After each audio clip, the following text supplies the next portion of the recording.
በውጭ የሚኖሩ ዜጎች የባንክ ሂሳባቸውን ከፋይዳ መታወቂያ ጋር ማስተሳሰር እንደሚችሉ ተገለጸ። ፖሊስን የሚወክል አዲስ የተሽከርካሪ ሰሌዳ ይፋ ሊደረግ መሆኑ ተሰምቷል። በዝርዝር እናጋራችኋለን። በ2025 ከ80 በመቶ በላይ የፌዴራል የንግድ ፍቃዶች አገልግሎት አቁሟል በሚል የወጣውን ዘገባ የስራና ክህሎት ሚኒስቴር አጣጣለም። ከውጭ ደግሞ በሰው ሰራሽ አስተውሎትና በቴክኖሎጂ ኩባንያዎች ላይ ጥብቅ የቁጥጥር አዋጅ መቅረቡን የተመላከተው መረጃ ይዘናል። ጤና ይስጥልን የተወደዳችሁ የገበያ ሚዲያ ተከታታዮቻችን የጥር 4 ቀን 2018 ዓ.ም ዕለታዊውን የምዕራፍ 2 የምሽት የዜና ዘገባችንን ይዘንላችሁ ቀርበናል። የተመረጡ ምጣኔ ሀብታዊ፣ ማህበራዊና ሌሎች አዳዲስ መረጃዎችን በዜና ዘገባችን ላይ አካተናል። አብራችሁን እንድትቆዩ እየጋበዝን በዝርዝር ወደምንመለከታቸው መረጃዎቻችን እንሸጋግራለን።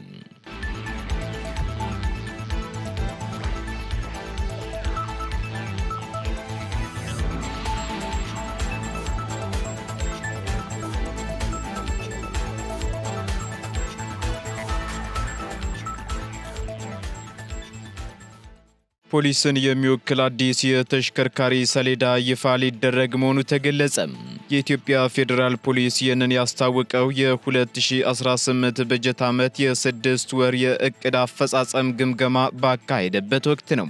በግምገማው ላይ ንግግር ያደረጉት የኢትዮጵያ ፌዴራል ፖሊስ አዛዥ ኮሚሽነር ጀነራል ደመላሽ ገብረ ሚካኤል የፖሊስን የኦፕሬሽን አቅም ለማሳደግ የሚያግዝ ተጠያቂነትን የሚያሰፍን የኢትዮጵያ ፌዴራል ፖሊስን የሚወክል አዲስና ዘመናዊ የተሽከርካሪ ሰሌዳ በቅርቡ ስራ ላይ እንደሚውል ጠቁመዋል። በተጨማሪም ለመጀመሪያ ጊዜ እንደ ተቋም የተሰጠው የሊደርሺፕ ቻሌንጅ ስልጠና የፖሊስ የኦፕሬሽን አቅምን በከፍተኛ ደረጃ ማሳደጉንና የሰራዊቱን የግዳጅ አፈጻጸም ውጤታማ እንዲሆን ከፍተኛ ድርሻ ማበርከቱን ኮሚሽነር ጀነራሉ ጨምረው ገልጸዋል።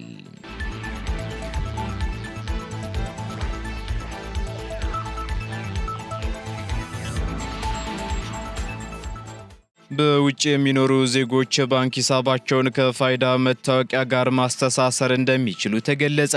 በውጭ ሀገራት የሚኖሩ ኢትዮጵያውያን በወኪሎቻቸው በኩል የፋይዳ መታወቂያን ከባንክ ሂሳብ ጋር ማስተሳሰር የሚችሉበት አማራጭ መመቻቸቱን በብሔራዊ መታወቂያ ፕሮግራም የሕዝብ ግንኙነት ባለሙያዋ ቃል ኪዳን አብርሃ ተናግረዋል።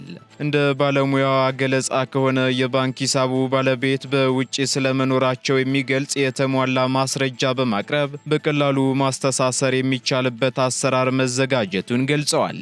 በሁሉም ባንኮች ለሚገኙ አገልግሎት ሰጪዎችም የግንዛቤ ማስጨበጫ መሰጠቱን ገልጸው በተጨማሪም ደንበኞች ባሉበት ሆነው በዲጂታል አማራጭ ማስተሳሰር የሚችሉበት አሰራር እየተዘረጋ መሆኑን አስታውቀዋል። በአዲስ አበባና በድሬዳዋ ከተማ አስተዳደሮች የባንክ ሂሳብን ከፋይዳ ጋር ለማጣመር የተቀመጠው የጊዜ ገደብ እስከ ታህሳስ 30 ቀን 2018 ዓ.ም እንደነበር አስታውሰው በክልሎች ግን እስከ መጋቢት 30 ቀን 2018 ዓ.ም ድረስ መሆኑን አክለው ገልጸዋል።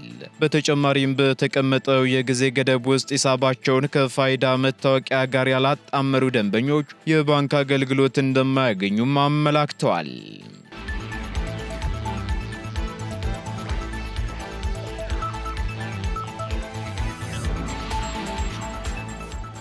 የስራና ክህሎት ሚኒስቴር በ2025 ከ80 በመቶ በላይ የፌዴራል የንግድ ፍቃዶች አገልግሎት አቁሟል በሚል ያወጣው ዘገባ መሰረተ ቢስና ኃላፊነት የጎደለው ሲል አጣጣለም።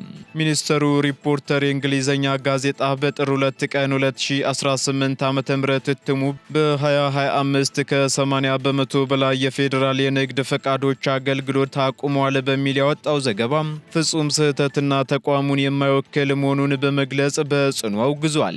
ሚኒስትሩ ዛሬ ባወጣው መግለጫ ጋዜጣው ለዘገባው መነሻ አደረግኩት ያለው የገበያ ጥናት ሪፖርት በስራና ክህሎት ሚኒስቴር ያልተጠና እውቅና ያልተሰጠውና ተቋሙ የማያውቀው መሆኑን አስታውቋል።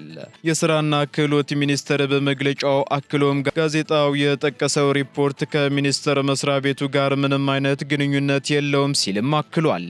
ጋዜጣው የሰነዱን ባለቤትነት ሲያረጋግጥና ከሚኒስቴሩ የሚመለከ ለሚመለከታቸው የሥራ ኃላፊዎች ማብራሪያ ሳይጠይቅ ዘገባውን መውጣቱ በጋዜጠኝነት ሙያ ተቀባይነት የሌለው ተግባር ነው ሲልም ገልጾታል። የንግድ ፍቃድ የመስጠት የማደስም ሆነ የመሰረዝ ተግባር በሕግ ለሌሎች የመንግስት ተቋማት የተሰጠ ተግባር መሆኑን የገለጸው ሚኒስተሩ ይህ ጉዳይ የእኔ ነው ተብሎ መዘገቡ የተቋማትን የሥራ ድርሻ ካለመረዳት የመነጨ መሆኑንም ጠቁሟል። በተጨማሪም ጋዜጣው ከጉዳዩ ጋር ምንም አይነት ግንኙነት የሌላቸውን የክብርት የሥራና ክህሎት ሚኒስተርን ፎቶግራፍ ለዘገባው መጠቀሙ ሆን ተብሎ ሕዝብን ለማሳሳትና የተቋሙን ገጽታ ለማበላሸት የተደረገ ተቀባይነት የሌለው ተግባር ነው ሲል መውቀሱን ገበያ ሚዲያ ከሚኒስተሩ ማህበራዊ ትስስር ገጽ ካጋራው መረጃ ተመልክቷል። ጋዜጣው የንግድ ዘርፉ ተዳክሟል በሚል ያቀረበው ትረካ ካለው ተጨባጭ መረጃ ጋር የሚጋጭ መሆኑም የተገለጸ ሲሆን በሚኒስተሩ የተዘገቡ ይፋዊ መረጃዎች እንደሚጠቁሙት በአሁኑ ወቅት 435278 አዳዲስ ኢንተርፕራይዞች ወደ መደበኛው የንግድ ስርዓት የገቡ ሲሆን ይህም ደግሞ ጋዜጣው ካቀረበው የንግድ ፍቃዶች መክሸፍ ዘገባ ጋር ፍጹም ተቃራኒ መሆኑ ተገልጿል። ሚኒስተሩ ጋዜጣው የፈጸመውን ከፍተኛ ሙያዊ ግድፈት በአስቸኳይ እንዲያርምና ትክክለኛውን መረጃ ለሕዝብ እንዲያሳውቅ ያሳሰበም ሲሆን ተቋሙም ይህንን የተሳሳተ ዘገባ ተከትሎ ተገቢውን ሕጋዊና አስተዳደራዊ እርምጃ ለመውሰድ መብቱ የተጠበቀ መሆኑን የሥራና ክህሎት ሚኒስቴር አስታውቋል።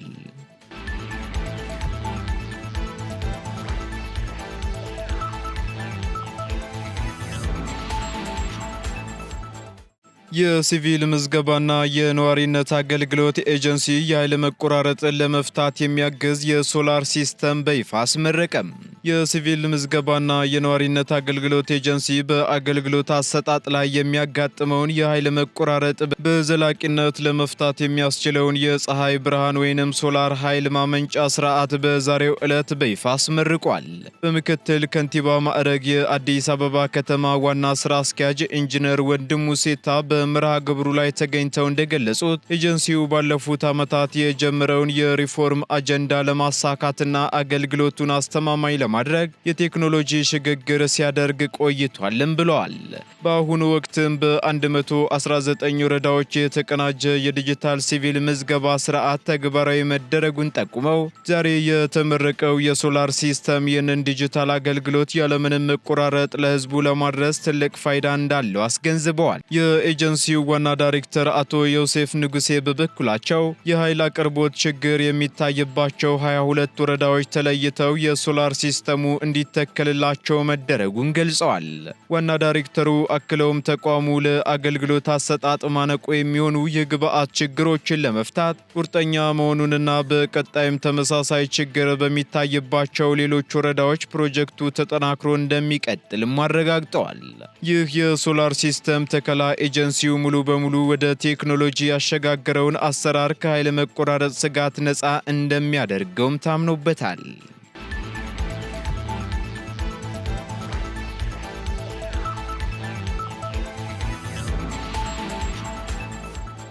ግብር ከፋዮች ላቀረቧቸው በርካታ ጥያቄዎች ምላሽ ተሰጥቷል ተባለም። የአዲስ አበባ ገቢዎች ቢሮ ግብር ከፋዮች ካቀረቡለት 13643 የታክስ ውሳኔ ቅሬታዎች መካከል ለ11892 ቅሬታዎች ምላሽ መስጠቱን አስታውቋል። በዚህም 89 በመቶ ቅሬታዎች ምላሽ ተሰጥቷቸዋል ያለው ቢሮ ባለፉት 6 ወራት ከቅሬታ አቀራረብና አፈታት ጋር በተገናኘ ያከናወናቸው ተግባራት ላይ ጋዜጣዊ መግለጫ ሰጥቷል። በመግለጫውም ቢሮ ከ579 ሚሊዮን ብር በላይ ቅጣት በማንሳት ለግብር ከፋዩ እገዛ ማድረጉን የገለጹት ደግሞ በቢሮው የታክስ ውሳኔ ቅሬታ አጣሪ ዳይሬክቶሬት ዳይሬክተሩ አቶ ኤርሚያስ ደጌ ናቸው። ዳይሬክተሩ ምላሽ ከተሰጠባቸው ቅሬታዎች ውስጥም 6940 ወይንም 58 በመቶ ውሳኔዎች ግብር ከፋዮች ያቀረቧቸው ቅሬታዎችና መረጃዎች ተቀባይነት በማግኘታቸው ውሳኔዎቹን በማሻሻል የተወሰኑ መሆናቸውንም ጠቁመዋል። እነዚህ እነዚህም የታክስ ቅሬታዎች ደግሞ ከታክስ ኦዲት፣ ከኢንቨስቲጌሽን ኦዲት፣ ከቀን ገቢ ግምት፣ ከሽያጭ መመዝገቢያ መሳሪያ ቁጥጥርና ከታክስ አወሳሰን ጋር በተገናኘ የቀረቡ ቅሬታዎች መሆናቸውን አስረድተዋል። በሌላ በኩልም ከቢሮ ባለሙያዎች ጋር ያልተገባ ግንኙነት በመፍጠር የመንግስትን ጥቅም በሚያሳጣ ደረጃ የተወሰኑ ውሳኔዎች በቢሮ በተደራጀ የኦዲት ጥራት አረጋጋጭ የሥራ ክፍል ዳግም ኦዲት በማድረግ ውሳኔዎቹ እንዲሻሻሉ በማድረግም የመንግስትን ጥቅም የማስጠበቅ ተግባር መከናወኑንም አብራርተዋል።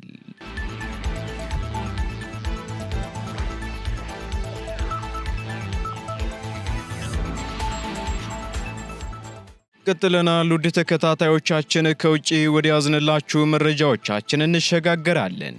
በሰው ሰራሽ አስተውሎትና በቴክኖሎጂ ኩባንያዎች ላይ ጥብቅ የቁጥጥር አዋጅ ቀረበ። የአሜሪካ ኮንግረስ በሰው ሰራሽ አስተውሎት ደህንነትና በግል መረጃ ጥበቃ ዙሪያ ግዙፍ የቴክኖሎጂ ኩባንያዎችን የሚገዛ ታሪካዊ የሕግ ረቂቅ ይፋ አድርጓል። የቁጥጥር አዋጁም በዋናነት የሰው ሰራሽ አስተውሎት ቴክኖሎጂዎች በሰው ልጆች ደህንነት ላይ ሊያመጡ የሚችሉትን ስጋት ለመቀነስና ኩባንያዎች የተጠቃሚዎችን የግል መረጃ ለንግድ ዓላማ የሚያውሉበትን መንገድ ለመገደብ ያለመው መሆኑ ተገልጿል። ሕጉ የቴክኖሎጂ ተቋማት የፈጠራ ውጤቶቻቸውን ለሕዝብ ከመልቀቃቸው በፊት ጥብቅ የደህንነት ፍተሻ እንዲያደርጉ ያስገድዳቸዋል የተባለ ሲሆን ሕግ አውጪዎቹ ይህንን እርምጃ የወሰዱት ደግሞ የሰው ሰራሽ አስተውሎት በከፍተኛ ፍጥነት ማደጉን ተከትሎ ሊከሰቱ የሚችሉ የሳይበር ጥቃቶችንና የተሳሳቱ መረጃዎችን ስርጭት ለመግታት መሆኑን አሶሺየትድ ፕሬስ ዘግቧል። ቢቢሲ በበኩሉ አዋጁ እንደ ጎግልና ሜታ ያሉ ግዙፍ የቴክኖሎጂ ኩባንያዎች የተጠቃሚዎችን መብት የሚጥሱ ተግባራት ላይ ከተሰማሩ ከፍተኛ የገንዘብ ቅጣትና ሕጋዊ ተጠያቂነት እንደሚጠብቃቸው አመላክቷል። የሕግ ረቂቁ በአሜሪካ የቴክኖሎጂ ኢንዱስትሪ ውስጥ ትልቅ ለውጥ ያመጣል ተብሎ የሚጠበቅ ሲሆን የዜጎችን ዲጂታል ደህንነት ለማረጋገጥም ወሳኝ እርምጃ መሆኑ ተገልጿል።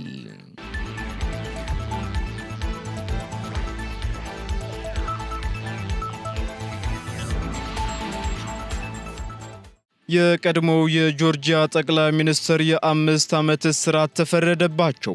የጆርጂያ ጠቅላይ አቃቤ ሕግ ቢሮ ዛሬ ባወጣው መግለጫ የቀድሞው ጠቅላይ ሚኒስትር ኢራክሊ ጋሪቫሽቪሊ በገንዘብ ማጭበርበር ወንጀል ጥፋተኛ መሆናቸውን በማመናቸው የ5 ዓመት እስራት ተፈርዶባቸዋል ብሏል።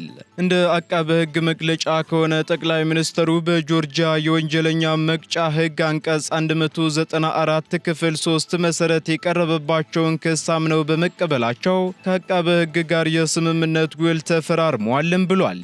ፍርድ ቤቱ ከእስራት ቅጣቱ በተጨማሪ 1 ሚሊዮን ላሪ ወይንም ደግሞ 370 ሺህ የአሜሪካን ዶላር ገደማ የገንዘብ መቀጮ እንዲከፍሉና በወንጀል ድርጊት የተገኘ ማንኛውም ገንዘብና ንብረት በመንግስት እንዲወረስ ተወስኗል። ይህ የክስ ሂደት ደግሞ የተጀመረው እንደ አውሮፓውያን አቆጣጠር በጥቅምት 2023 በተደረገ ድንገተኛ ፍተሻ ላይ በጠቅላይ ሚኒስትሩና በሌሎች ባለስልጣናት መስሪያ ቤት ከ7 ሚሊዮን ዶላር በላይ መገኘቱን ተከትሎ ነው ተብሏል። መርማሪዎቹ እንደሚገልጹት ከሆነ ደግሞ ጠቅላይ ሚኒስትሩ እንደ አውሮፓውያን አቆጣጠር ከ2019 እስከ 2024 ባለው ጊዜ ውስጥ በሕገ ወጥ የንግድ ስራዎች ላይ ተሰማርተው የነበረ ሲሆን የገቢ ማስታወቂያ ሰነዶችንም ሲያጭበረብሩ ቆይተዋል ነው የተባለው።